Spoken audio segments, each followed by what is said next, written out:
Baik Bapak Ibu, jamaah yang dirahmati Allah. Kalau kita ingin diakui oleh Allah sebagai hambanya, dan kita ingin diakui pula oleh Rasulullah sebagai umatnya, maka kenalilah Allah dan kenalilah Muhammad itu secara sempurna zahir dan batin. Jangan Bapak Ibu mengenal Allah itu hanya sebatas mengenal nama, tapi tidak mengenal diri yang punya nama. Siapa yang mengenal namanya saja, tapi tidak mengenal orangnya, itu adalah suatu kekafiran. Ini yang disebut namanya syahadat palsu. Ya, kalau boleh Ustaz bertanya sama Bapak Ibu, syahadat itu apa artinya Bapak Ibu? Syahadat apa artinya? Penyaksian. Kalau syahadat itu artinya penyaksian, yang namanya penyaksian itu melihat atau tidak? Melihat. Kalaulah syahadat itu artinya penyaksian dan penyaksian itu adalah melihat, ya, apakah Allah yang kita saksikan itu sudah kita lihat atau belum? Kalau Allah yang kita saksikan itu belum kita lihat, maka syahadat apa namanya Bapak Ibu? Itu yang syahadat palsu. Terjadi kecelakaan di jalan raya, ya, lalu datang polisi, encong-encongnya datang pada kita, encong-encong tahu? Duduh-duduh itu, ha? Lalu Bapak Ibu diminta oleh polisi untuk menjadi saksi terhadap kecelakaan yang terjadi itu. Padahal Bapak Ibu tidak lihat. Maukah Bapak Ibu menjadi saksi padahal yang menyuruh saksi itu adalah polisi? Mau Bapak Ibu? Tidak mau. Kalau mau juga Bapak Ibu menjadi saksi, maka akan terjadilah namanya saksi palsu. Dia mengaku bersahadat, mengaku bersaksi, tapi dia tidak menyaksikan apa yang disaksikannya itu. Dia tidak melihat, dia tidak menyaksikan, dia tidak bertatap wajah dengan Allah itu. Itulah saksi palsu. Baru dalam bentuk lafaz syahadat, tapi belum bersahadat dia. Makanya kalau kita ingin diakui oleh Allah sebagai hamba dan kekasihnya, dan diakui pula kita oleh Muhammad sebagai umatnya, kenalilah Allah, kenalilah Muhammad itu. Sebelum ruh itu melepaskan cangkangnya, sebelum kita mengalami namanya maut atau namanya kematian itu. Nah, maka pagi ini kita akan mencoba membongkar rahasia siapa diri Bapak Ibu ini yang sebenarnya, sehingga ketika sudah terbongkar rahasia diri Bapak Ibu di situ, barulah Bapak Ibu paham dan sadar siapa sebenarnya Allah dan siapa sebenarnya diri kita ini yang sesungguhnya. Maka untuk mengenal Allah itu, jalannya itu adalah dengan jalan mengenal akan diri kita ini. Ya. Ini yang dikatakan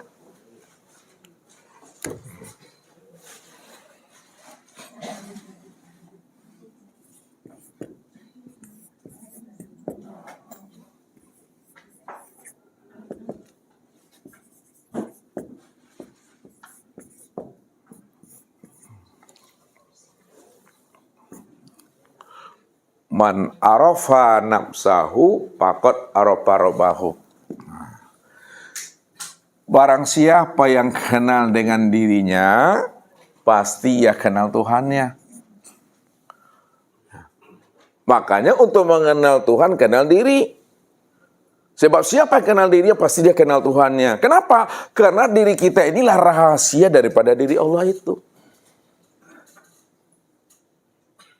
Kalaulah diri kita ini rahasia diri Allah, maka disitulah wajib kita mengenal man ana, siapa aku yang sebenar-benarnya.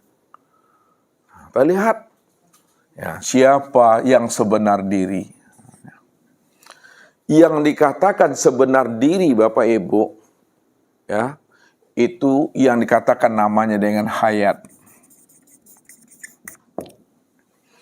Hayat itu maknanya hidup. Kalaulah hayat itu maknanya hidup, dan itu yang dikatakan sebenar-benar diri, hayat ini baru sebutan kata baru. Padahal dikatakan al-ismu wal musamma wahid. Nama dengan diri yang punya nama itu esa. Kalau nama dengan diri yang punya nama itu esa Bapak Ibu, berarti dia itu tidak pernah bercerai dia. Setiap nama ada orangnya. Disebut spidol, ini orangnya nih. Sebut mik, ini orangnya itu. Kalaulah dikatakan diri yang sebenar diri itu adalah hayat, amanah orangnya. Ini mesti dipahami. Bukan hanya sekedar ucapan. Hayat itu kan artinya hidup. Mana orangnya yang dikatakan si hayat itu? Yang dikatakan hayat ini yang disebut namanya dengan nyawa. Yang hidup itu yang disebut namanya nyawa. Oh, nyawa rupanya adalah sebutan juga basian Bapak Ibu. Setiap kita sebut nyawa, yang mana orang yang katakan nyawa itu? Rupanya yang dikatakan nyawa ini, inilah yang dikatakan nama dengan napas. Kadang kita payah mencari namanya nyawa. Sulit kita mencari namanya yang hayat. Padahal kita setiap detiknya itu bernapas. Sama seperti ikan mencari air, kata Ustadz. Udah payah ikan ini mondar-mandir 7 keliling Bapak Ibu. Ingin mencari air, tapi air yang dicari oleh ikan tadi itu tidak kunjung berjumpa dan bersua Bapak Ibu. Namun ketika ikan tadi mondar-mandir, bersoboklah dia dengan teman dan sahabatnya tunggul kayu yang ada di dalam air itu. Lalu disapalah oleh temannya tunggul kayu tadi. Wahai saudaraku ikan, aku sudah lama memperhatikan dirimu. Sudah 7 hari 7 malam aku lihat kamu. Ketika aku baca bahasa tubuhmu, kayaknya engkau ini ingin mencari sesuatu. Benarkah wahai sahabatku ikan, engkau ingin mencari sesuatu? Benar wahai sahabatku tunggul kayu. Memang benar itu. Aku sudah 7 hari mondar-mandir kenyak-kenying. Atau kenyak-kenying. Pokoknya mondar-mandir lah. Aku ingin mencari air, tapi air yang aku cari selama ini tidak kunjung aku temui. Rupanya tunggul kayu yang ada dalam air tadi Bapak Ibu, karena dia tahu air itu di mana, nggak kemana-mana, dia diam dan senyum. Setelah dia diam dan senyum, barulah sahabatnya tunggul kayu tadi memberikan fatwa kepada ikan tadi.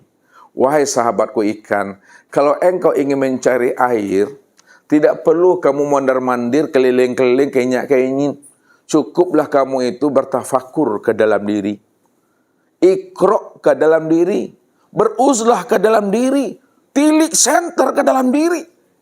Kalau kamu mau mendengarkan nasihat aku, kamu iqra ke dalam diri, kamu menyenter ke dalam diri, kamu menyilau ke dalam diri, insya Allah pasti kamu akan mampu menemui air selama ini yang engkau ingin cari itu. Apa kata saudara ikan tadi? Wahai sahabatku tunggul kayu, aku berterima kasih banyak dengan dirimu. Mulai saat dan detik ini, aku tidak kenyak-kenying. Aku tidak mondar-mandir. Aku mulai bertafakur, menilik dan menyenter ke dalam diriku ini. Setelah ikan itu menyenter, menilik dan menyilau ke dalam dirinya Bapak Ibu, barulah dia kaget. Rupanya air yang dia cari selamanya tidak di mana-mana. Sebab apa? Kalau ikan itu tidak hidup di dalam air, lalu hidupnya di mana Bapak Ibu? Tentu hidupnya dalam air. Tapi baru dia mampu merasakan bahwa dia hidup dalam air ketika dia menyenter, menilik ke dalam hati. Inilah yang dikatakan oleh Pak Hamzah, rasul dibawa naik, preso dibawa turun, rasul yang dirasui. Dinoi-noi, kagetlah rupanya. Air yang dia cari selama ini tidak di mana-mana karena dia sudah berada di dalam air itu. Itu maknanya. Kita payah mencari yang hidup pada diri. Payah kita mencari yang nyawa itu pada diri. Padahal kita setiap detik, setiap waktu, kita ini bernapasnya. Turun naik tuh. Kalau tidak ada napas lagi turun naik, innalillah tuh Bapak Ibu, bakal pedoang tuh mah. Itu mesti dipahami. Rupanya yang dikatakan sebenar diri adalah hayat. Yang dikatakan hayat itu adalah nyawa. Yang disebut nyawa itu adalah napas. Namun napas itu Bapak Ibu juga baru sebutan juga rupanya. Setiap napas, setiap nama ada orangnya, amanah yang dikatakan dengan napas. Yang dikatakan napas itu adalah ruh.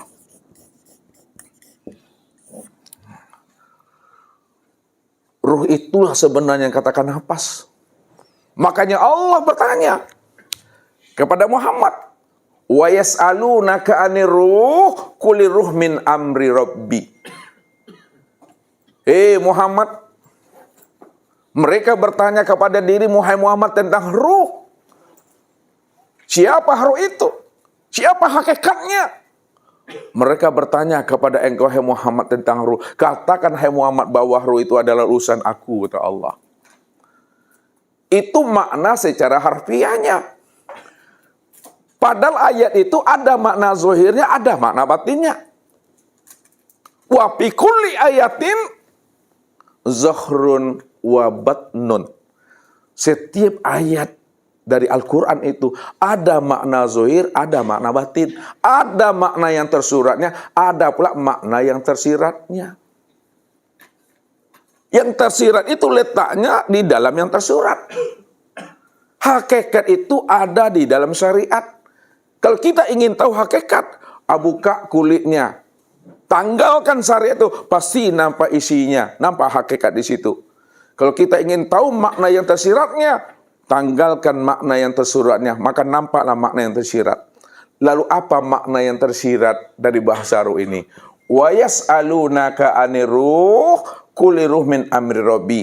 Mereka bertanya kepada engkau, hai Muhammad, tentang ruh. Katakan, hai Muhammad, bahwa ruh itu tiada lain adalah aku. Apakah yakin begitu saja Bapak Ibu memahami itu? Tentu tidak ada prosesnya. Likulli syai'in bisababihi. Tiap-tiap sesuatu pasti ada sebabnya. Kenapa Ustaz mengatakan bahwa ruh itu secara hakikatnya tiada lain adalah aku? Kalau ruh itu tiada lain adalah aku, ya akulah itu. Tapi ada prosesnya di sana. Tak mungkin langsung percaya aja kita di situ. Inilah orang yang duduk pada iman dalil. Iman ilmal yakin. Baru dia yakin, baru dia paham kalau ada bukti dan dalilnya, di mana prosesnya itu. Tak mungkin Bapak Ibu bin Salah bin Abdrakadabar langsung jadi gajah, nggak bisa dia. Mesti tahu kita rahasianya. Kenapa ruh itu dikatakan tiada lain adalah diriku? Maka siapa ruh itu yang sebenarnya? Dia mesti pahami. Rupanya yang dikatakan ruh itu, inilah yang disebut namanya dengan sifat. Sifat. Kalaulah ruh itu adalah sifat, sifat yang mana yang dimaksudkan bahwa ruh itu sifat? Sifat itu maksudnya sifat ma'ani, Bapak Ibu.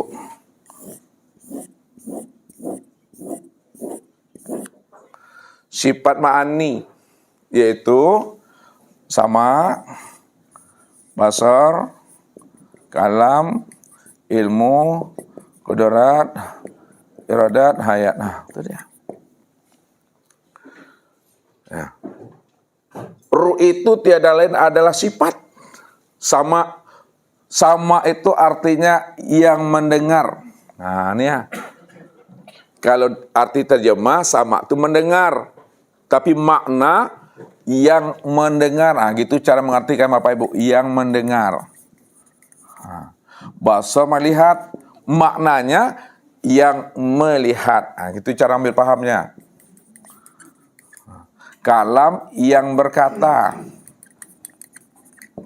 Ilmu yang mengetahui. Kudrat yang kuasa. Irodat yang kehendak. Hayat yang hidup. Ruh itu adalah sifatku. Sama, basar, kalam, ilmu, kudrat, irodat, dan hayat. Kalaulah sama itu artinya mendengar, basar artinya yang melihat, kalam artinya yang berkata, ilmu artinya yang mengetahui, kudrat, iradah, dan hayat maknanya yang berkuasa, yang berkehendak dan hidup. Pertanyaannya, siapa yang dikatakan yang mendengar itu? Yang dikatakan yang mendengar itu ya Allah. Siapa yang disebut yang melihat? Yang melihat itu ya Allah. Siapa yang katakan berkata, ya Allah. Siapa yang disebut yang mengetahui, ya Allah. Siapa yang katakan yang kuasa? Ya Allah. Siapa yang dimaksud yang berkehendak itu adalah Allah. Dan siapa pula yang katakan yang hidup itu adalah Allah.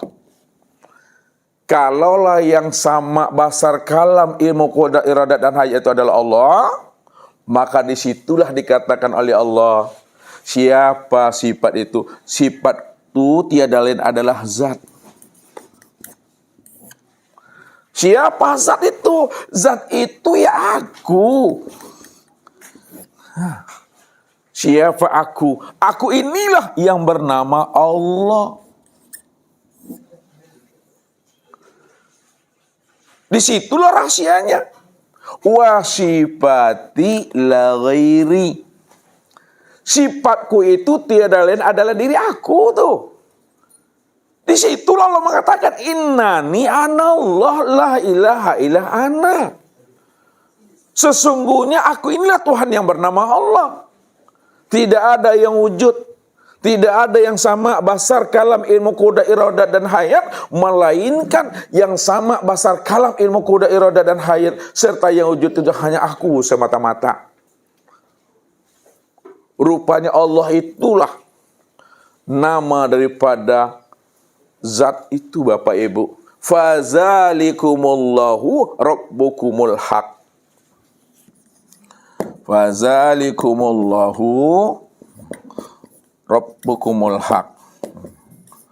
Maka zat yang demikian itulah Rabbmu yang sebenar-benarnya. Nah, maka zat yang demikian itulah Allah Rabbmu yang sebenar-benarnya. Maka Allah itu Bapak Ibu nama daripada si aku itu. Si aku itu namanya adalah Allah. Maka Allah itulah nama daripada aku. Aku itulah yang dikatakan zat diri. Ini juga sebutan rupanya Bapak Ibu. Siapa yang bertuhan dengan asma, bertuhan dengan aku, tapi dia tidak mengenal siapa si aku yang bernama Allah itu. Apa kata Nabi? Man abdal asma dunal makna fahuwa kafir. Barang siapa yang bertuhan kepada nama, bertuhan kepada lafaz Allah, bertuhan kepada huruf Allah, alif lam lam ha, tapi dia tidak mengenal diri yang bernama Allah itu adalah suatu kekafiran. Padahal setiap nama, setiap kata aku, kita mesti jelas orangnya. Amanah yang dikatakan aku yang bernama Allah itu. Aku yang bernama Allah itu Bapak Ibu. Inilah dia Bapak Ibu. Yang tidak pernah bisa disebut la sautun wala harpun.